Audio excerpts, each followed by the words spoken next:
Hello everyone, welcome and welcome back to sketch school of art and creativity. आज की video में हम solve करने वाले हैं जेईबीआर एग्जामिनेशन का ड्राइंग क्वेश्चन। एक क्वेश्चन देखो, तुम यहाँ पे लिखा हुआ है कि आपको एक स्कल्पचर बनाना है क्रैकर्स का यूज करके। मतलब तुम्हें क्रैकर्स का यूज करना है, 5-6 क्रैकर्स का, और उसको यूज करके तुम्हें एक स्कल्पचर बनाना है। तो स्कल्पचर क्या होता है, सबसे पहले तुम्हें ये पता होना चाहिए। तो sculpture is just a showcase. आप उसमें चीजों को मर्ज कर सकते हो, चीजों की आप जो स्केल होता है ना चीज़ों की, उसको आप इंक्रीज़ और डिक्रीज़ भी कर सकते हो। मतलब ऐसा नहीं है कि अगर एक क्रैकर इतना छोटा है तो उसको स्कल्पचर में इतना छोटा ही बनाना है। आप उसको इंक्रीज़ भी कर सकते हो, डिक्रीज़ भी कर सकते हो। दूसरे क्रैकर के साथ मर्ज भी कर सकते हो, ठीक है? और जो वो शोकेस होगा ना, वो देखने में बहुत अच्छा लगना चाहिए, क्योंकि इसे कहीं लगाने के लिए तो हम बनाते हैं। स्कल्पचर क्या होता है? कहीं एज़ अ शोकेस रखा जाता है, ठीक है? तो ये भी बहुत ज़रूरी है कि वो देखने में प्रेज़ेंटेबल लगना चाहिए, ओके? सो आज की वीडियो में हम इसी स्कल्पचर का क्वेश्चन को सॉल्व करने वाले हैं। तो चलो फटाफट से स्टार्ट करते हैं।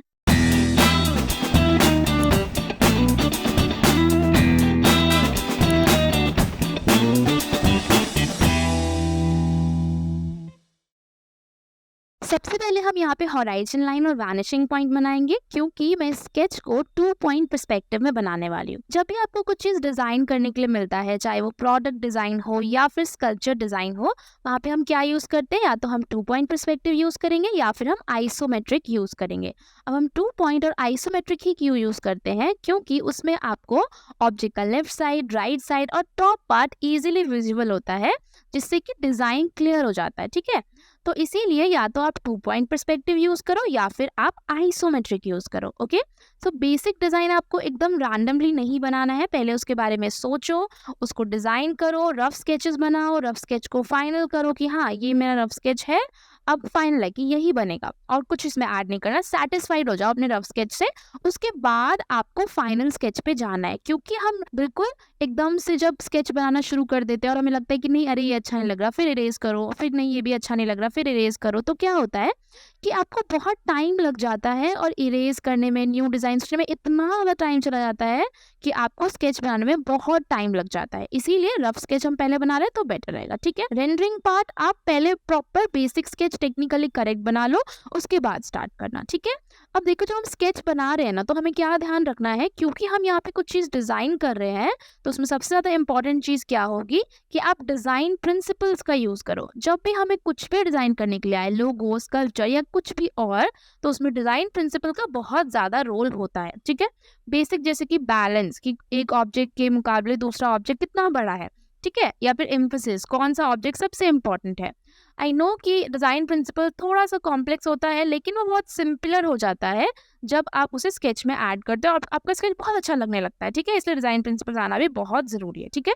यहाँ पे हम डिज़ाइन प्रिंसिपल की बहुत ज़्यादा बात नहीं करेंगे, क्योंकि हम स्केच बना रहे हैं अभी, तो स्केच के बारे में बात करती हूँ, ठीक है?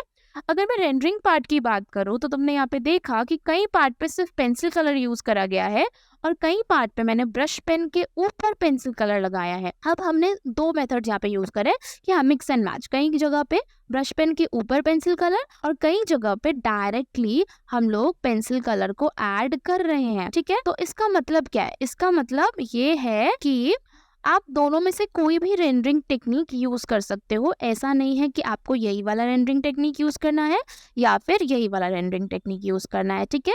कोई सा भी रेंडरिंग टेक्निक आप यूज कर सकते हो।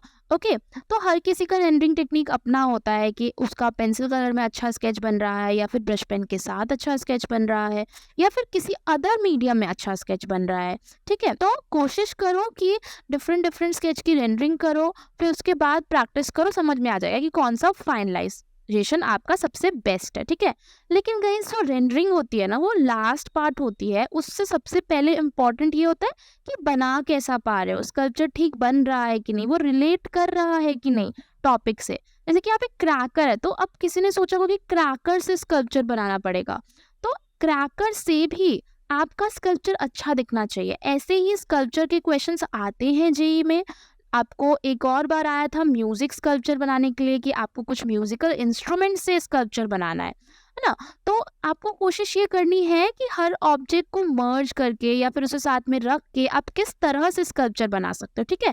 स्कल्पचर में सिर्फ ऑब्जेक्ट नहीं बनाना होता है, उसमें आप मर्जिंग कर सकते हो, उसमें आप कोशिश कर सकते हो कुछ नया कॉन्सेप्ट निकालने की, ठीक है? क्योंकि कई बार क्वेश्चन में लिखा भी होता है कि आप चीज़ों को मर्ज करो, उसको स्केल को आप कितना भी बड़ा या कितना भी छोटा यूज़ कर सकते हो। अब क्रैकर कितना ही बड़ा होता है, बहुत बड़ा तो नहीं होता, लेकिन जब हम उसे स्कल्पचर में यूज़ करें तो ऑब्वियसली मुझे उसके स्केल को इंक्रीज़ करना पड़ेगा, जिससे कि जो वो ऑब्जेक्ट है वो एज़ अ स्कल्पचर हम यूज़ कर पाएँ, ठीक है? तो आप उसमें ऑब्जेक्ट को कितना भी बड़ा या कितना भी छोटा बना सकते हो।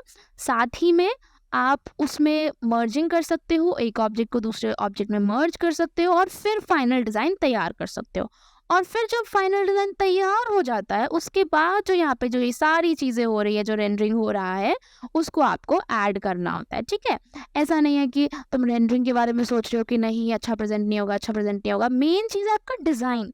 कोई भी एग्ज़ामिनर सबसे पहले आपका डिज़ाइन देखेगा, उसके बाद देखेगा कि तुमने प्रेज़ेंट कैसा किया है, ठीक है? आई नो कि प्रेज़ेंटेशन भी बहुत इम्पोर्टेंट रोल प्ले करती है, बट प्रेज़ेंटेशन से भी ज़्यादा इम्पोर्टेंट है कि आपने क्या डिज़ाइन बनाया है, वो डिज़ाइन करेक्ट है कि नहीं, उसका जो टेक्नीक लगाया है वो करेक्ट है कि नहीं, अगर रियल में वैसा रखा जाएगा तो वो वैसा ही दिखेगा कि नहीं, ठीक है? मतलब प्रेज़ेंटेशन भी इम्पोर्टेंट है बट डिज़ाइन भी इम्पोर्टेंट है, ठीक है? तो ये दोनों चीज़ हम अपने माइंड में रखेंगे, ठीक है? यहाँ पर हमें क्या ट्राई करना है कि आप जो भी चीज़ आपने बनाई है, चाहे आपने जितने भी टाइप के क्रैकर्स बनाए हैं, उन सब को प्रेज़ेंटेबल बनाना है। वो कैसे? चाहे तो बेसिक माइक्रोन पेन कर सकते हो, चाहे तो तुम सिर्फ पेंसिल कलर कर सकते हो या फिर जो भी तुम्हारा मन हो उस तरीके से, ठीक है? लेकिन लास्ट में थोड़ा फाइनलाइज़ेशन कर देना। लास्ट में हमें समझ आता है कि हाँ, ये फाइनलाइज़ेशन करना है ना? यहाँ पे थोड़ा-सा कमी रह गया है, यहाँ पे थोड़ा-सा कमी रह गया है, तो उस पार्ट को हमें फाइनलाइज़ कर देना है, फिर आप ईज़िली इसको फिनिश कर पाओगे, ठीक है? स्कल्पचर जो सीखना होता है उसके लिए आपको पर्सपेक्टिव स्केचिंग ही सीखनी होती है। अगर तुम्हें पर्सपेक्टिव स्केच आता है तो ईज़िली तुम स्कल्पचर बना पाओगे। अगर तुम्हें पर्सपेक्टिव स्केच नहीं आता है, इट्स ओके, हमारे चैनल पे कॉन्सेप्ट वीडियो है, उसे देखो, समझ में आएगा क्या होता है पर्सपेक्टिव स्केच। एक बार पर्सपेक्टिव स्केच सीख गए, उसके बाद फिर लाइक स्कल्पचर कैसे बनाना है या फिर उसको मर्ज कैसे करना है, ये सब चीज़ें बात की होती है, बट पहले तो तुम्हें बेसिक कॉन्सेप्ट्स आने चाहिए। और अगर तुम्हें बेसिक कॉन्सेप्ट्स नहीं आते हैं तो ऑब्वियसली अपना टाइम उस पे इन्वेस्ट करो, सीखो, जितने भी कॉन्सेप्ट वीडियो उनको देखो, बैठो, समझो, नोट्स बनाओ, ओके? चाहे तो प्रॉपर डिटेल में सीखना है तो आप एसएससी ज्वाइन कर सकते हो। उसके लिए आपको पहले डायरेक्ट ज्वाइन नहीं करना है, पहले डेमो क्लास में आओ, देखो कि कैसे पढ़ाया जाता है ना, किस तरीके से अप्रोच होती है, ठीक है? वो सब चीज़ें आपको समझ आती है कि हाँ, अगर मैं प्रिपेयर कर रहा हूँ तो कैसे प्रिपेयर कर रहा हूँ, ठीक है? और क्या होता है ना कि जब हम अकेले प्रिपेयर करते हैं तो हमें समझ नहीं आता कि कैसे प्रिपेयर करें, क्या प्रिपेयर करें। लेकिन जब हमारे पास लाइक टीचर्स होते हैं, बहुत सारे स्टूडेंट्स के साथ हम प्रिपेयर करते हैं, समझ आता है कि हाँ, ये ऐसा कर रहा है, मैं ऐसा कर रही हूँ, ठीक है? थोड़ा-सा इनकरेज भी होता है, ठीक है? थोड़ा कॉम्पिटिशन भी होता है और मज़ा भी आता है प्रिपेयर करने में। तो ये सारी चीज़ें आपकी प्रिपरेशन जर्नी को और अच्छा बनाती है और इससे आप अपना बेस्ट दे पाते हो प्रिपरेशन में भी और एग्ज़ाम में भी। ओके? सो यहाँ पे आप देख सकते हो ये हमारा फाइनल स्केच है। यहाँ पर हमने इस स्कल्पचर को बनाने के लिए पर्सपेक्टिव स्केच का यूज़ किया है। अगर तुम्हें स्कल्पचर आता है, ऑब्जेक्ट ड्राइंग आती है या फिर सीन मेकिंग आता है एग्जाम में, तो इन सब को ड्रॉ करने के लिए तुम्हें पर्सपेक्टिव ही आनी चाहिए, ठीक है? और साथ में तुम्हें ह्यूमन फिगर और पोर्ट्रेट्स भी एज अ टॉपिक कवर करने हैं, ठीक है? और 2D कॉम्पिटिशन में ये सारे टॉपिक जो है वो जे एग्जाम के लिए बहुत ज़्यादा ज़रूरी है। और perspective is very very very important, क्योंकि पर्सपेक्टिव के क्वेश्चन आते ही आते हैं, चाहे वो आपको ऑब्जेक्ट ड्राइंग का है, चाहे सीन मेकिंग का है, चाहे स्कल्पचर का है, ठीक है? तो इन सारे टॉपिक को कवर करना है तुम्हें। हमारे चैनल पे कुछ कॉन्सेप्ट वीडियोज़ हैं, आप उसे देख सकते हो, आपको समझ में आएगा कि इस टॉपिक को कैसे कवर करना है, किस तरीके से सॉल्व करना है और वो होता क्या है, ठीक है? और अगर तुम्हें प्रॉपर अच्छे से प्रिपेयर करना है तो आप एसएससी जॉइन कर सकते हो। देखो, जब अगर तुम्हें कोई प्रिपरेशन करनी है तो बहुत ज़्यादा ज़रूरी है सबसे पहले सीरियस होना और शुरू कर देना, ठीक है? एंड यहाँ पर हम प्रॉपर गाइड करते हैं बच्चों को, पर्सनल एनालिसिस करते हैं। मतलब हर बच्चे का ना एक अलग प्रॉपर एनालिसिस होता है कि आप कहाँ अच्छे हो, आपको कहाँ इम्प्रूव करना चाहिए। मतलब आपके स्केचेस में कहाँ करेक्शन है और तुम्हें पर्सनली किस चीज़ पे काम करना चाहिए। हर चीज़ हर बच्चे के लिए सेम वर्क नहीं करती है, हर किसी के लिए वो अलग-अलग वर्क करती है। इसीलिए आपको खुद को एनालाइज़ करना बहुत ज़्यादा ज़रूरी होता है, ठीक है? तो अगर आप प्रॉपर प्रिपेयर करना चाहते हो, तो आप फ्री डेमो बुक कर सकते हो, जो नीचे आपको नंबर दिख रहा है वहाँ पर कॉल या व्हाट्सएप करके, या फिर डिस्क्रिप्शन में आपको वेबसाइट का लिंक मिल जाएगा, वहाँ से भी आप फ्री डेमो बुक कर सकते हो।